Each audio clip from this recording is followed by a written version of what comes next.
नमस्कार सर्वांना.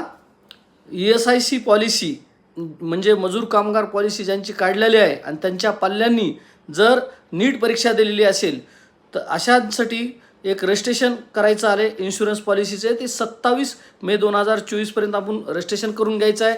यामध्ये आपल्याला ESIC पॉलिसीचे भारतामधील 11 मेडिकल कॉलेज आहे जिथं OBC ओपन आणि EWSला 50 मार्काचा फरक येतो आणि SC STला 200 मार्काचा फरक येतो.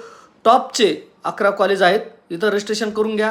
त्याचबरोबर गुजरात राज्यामध्ये ज्यांना इंजिनिअरिंग करायचं आहे, JEEला कमी मार्क आलेत, टॉपचे कॉलेज इंजिनिअरिंगचे गव्हर्नमेंट पाहिजे, टॉपच्या ब्रँच पाहिजे 1,500 फीमध्ये, त्यांनी 28 मेच्या आत आपण रजिस्ट्रेशन करून घ्यायचं आहे. 28 मे 2024च्या आत. आणि ज्यांना नेक्स्ट परीक्षा द्यायची आहे नायसरसाठी त्यांनी 31 मे 2024च्या आत रजिस्ट्रेशन करायचं. PCB आणि PCM ग्रुपच्या विद्यार्थ्यांनी ज्यांना रिसर्चला जायचं आहे.